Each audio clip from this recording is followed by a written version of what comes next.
Assalamualaikum warahmatullahi wabarakatuh. Saya Putri Ainul Kalbi dari jurusan Pendidikan IPS kelas 3A.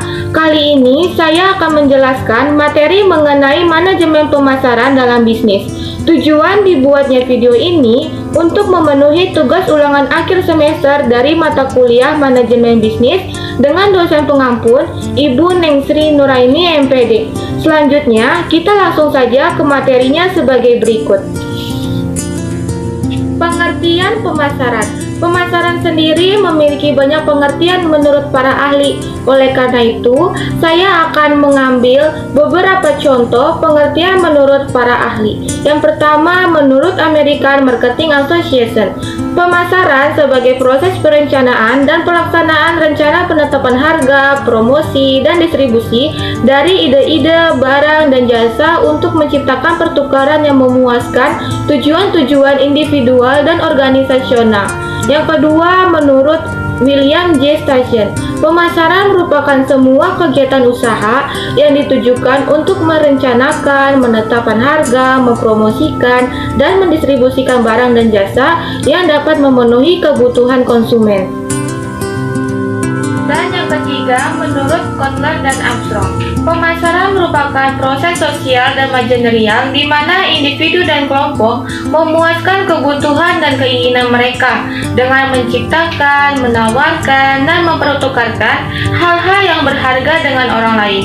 Sehingga dari pengertian menurut para ahli yang dijelaskan tadi, dapat kita simpulkan bahwa pemasaran merupakan salah satu kegiatan perencanaan perusahaan untuk mempromosikan suatu produk atau layanan yang mereka miliki agar konsumen tertarik dan merasa puas akan suatu produk atau layanan tersebut. Proses-proses dalam pemasaran. Terdapat 5 proses. Proses pertama yaitu menganalisis peluang pemasaran berupa 1. Memiliki sistem informasi pemasaran yang handal. Karena sistem informasi dalam pemasaran sangat penting dibutuhkan oleh perusahaan.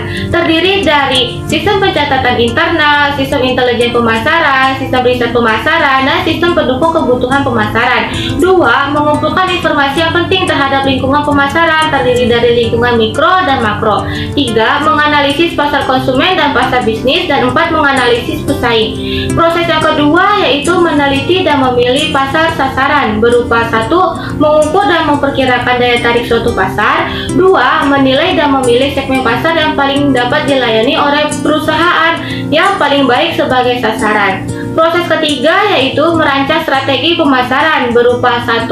Diferensiasi dan penentuan posisi penawaran pemasaran. 2. Menguji pengembangan dan pengenalan produk dan jasa baru dengan cara menyempurnakan produk, modifikasi produk atau merek baru yang dikembangkan secara sendiri di bagian penelitian. 3. Merancang strategi pemasaran untuk berbagai jenis pesaing dan perencanaan strategi pemasaran dalam pasar global. Dan 4. Mengelola siklus hidup dan strategi produk. Proses keempat yaitu merencanakan program pemasaran, yaitu pertama menentukan pengeluaran pemasaran, 2. Bauran pemasaran, dan 3. Memutuskan alokasi dana seperti untuk masing-masing produk, saluran, media promosi, dan daerah penjual. Dan proses yang kelima yaitu mengorganisir, mengawasi, dan mengevaluasi usaha pemasaran. Bauran pemasaran. Bauran pemasaran sendiri merupakan kumpulan alat pemasaran yang praktis yang terkendali oleh produk, harga, tempat, serta promosi. Terdiri dari pertama ada produk. Produk adalah barang atau jasa yang dapat diperjualbelikan. Produk yang dapat dibuat yaitu barang yang dibutuhkan oleh konsumen. Oleh karena itu, bagian pemasaran pada bagian ini harus memberikan saran perbaikan atau perubahan pada desain produk yang disesuaikan dengan keinginan konsumen.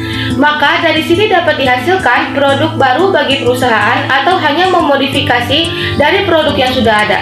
Yang kedua ada harga. Harga adalah nilai suatu barang atau jasa yang diukur dengan jumlah uang. Selain desain produk, harga merupakan variabel terkontrol yang menentukan apakah suatu produk akan diterima oleh konsumen atau tidak. Maka, perusahaan harus selalu memantau harga yang ditetapkan oleh pesaing agar harga yang ditetapkan perusahaan tidak melebih-lebihkan atau sebaliknya. Yang ketiga ada distribusi. Distribusi adalah kegiatan ekonomi untuk menyalurkan barang dari produsen ke konsumen. Bila jumlah distribusi terlalu sedikit dari seharusnya, maka menyebabkan persebaran produk kurang meluas, sehingga memberikan peluang bagi pesaing. Dan sebaliknya, jika penyaring lebih besar dari yang seharusnya, itu akan membuang-buang waktu, perhatian, dan juga uang. Yang keempat ada promosi. Promosi digunakan sebagai strategi untuk berkomunikasi antara penjual dengan pembeli. Terdapat 5 unsur utama promosi, yaitu terdiri dari pengiklanan, penjualan pribadi, hubungan masyarakat dan publisitas, pemasaran langsung, dan promosi penjualan. Strategi manajemen pemasaran merupakan serangkaian perencanaan untuk menjangkau suatu target pasar serta mengubahnya menjadi konsumen produk yang dihasilkan oleh sebuah perusahaan. Beberapa strategi manajemen pemasaran yaitu pertama, selalu konsisten dan melakukan perencanaan. Yang kedua, menyasar target marketing. Yang ketiga, menggunakan website untuk memasarkan produk. Yang keempat, melakukan branding dengan baik. Yang kelima, melakukan promosi dan iklan. Dan keenam, customer relationship management, yang artinya harus mengelola hubungan yang baik dengan para pelanggan, mulai dari memberikan kartu member khusus untuk pelanggan serta memberikan potongan untuk para member sehingga customer akan senantiasa datang terus. Tujuan manajemen pemasaran untuk jangka pendeknya menutup semua biaya-biaya produksi yang digunakan. Apabila ada lebihnya, maka dikatakan sebagai keuntungan atau laba. Untuk jangka menengah, mencapai titik impas berupa antara total pada biaya produksi impas dengan total penjualan. Dan untuk jangka panjangnya, perusahaan mempertahankan para pelanggan setia agar tetap loyal terhadap produknya, yaitu dengan inovatif, kreatif, serta berdaya guna, dan memberikan potongan harga khusus kepada pelanggan.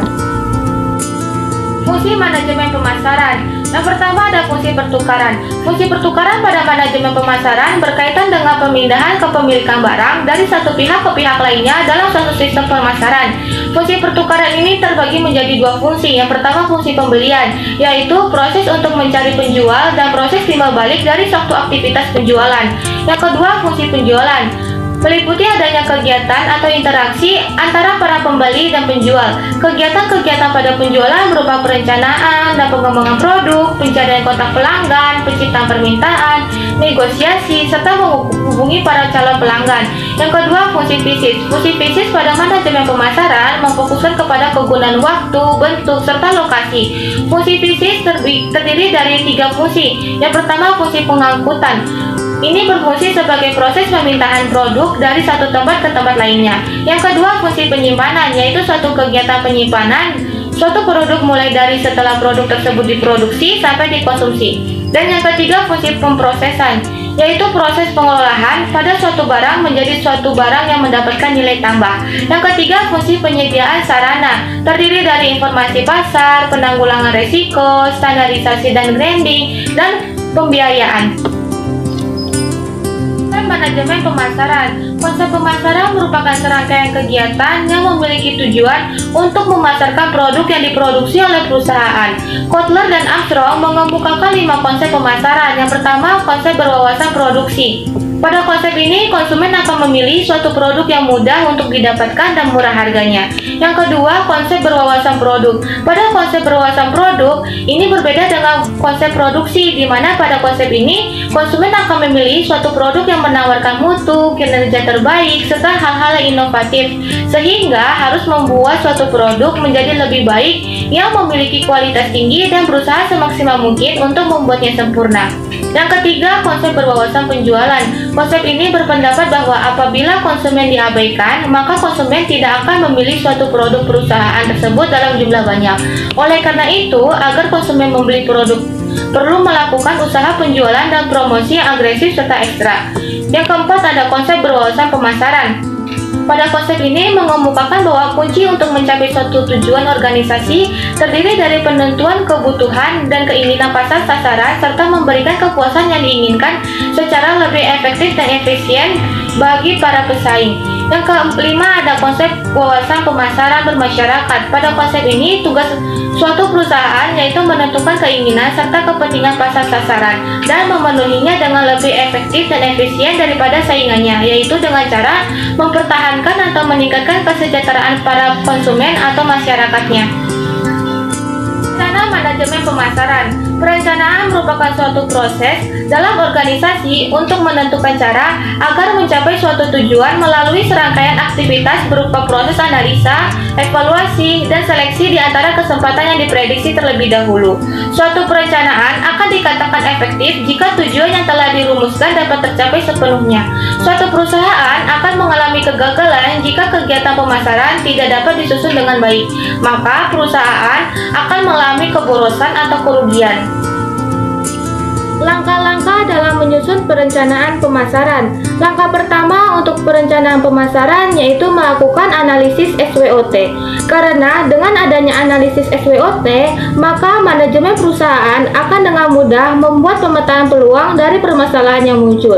Yang kedua, menetapkan tujuan dan sasaran. Setelah melakukannya analisis SWOT, dilanjutkan dengan menetapkan sasaran atau target pemasaran seperti mengidentifikasi siapa saja yang membutuhkan produk tersebut, serta kemana produk tersebut harus dipasarkan.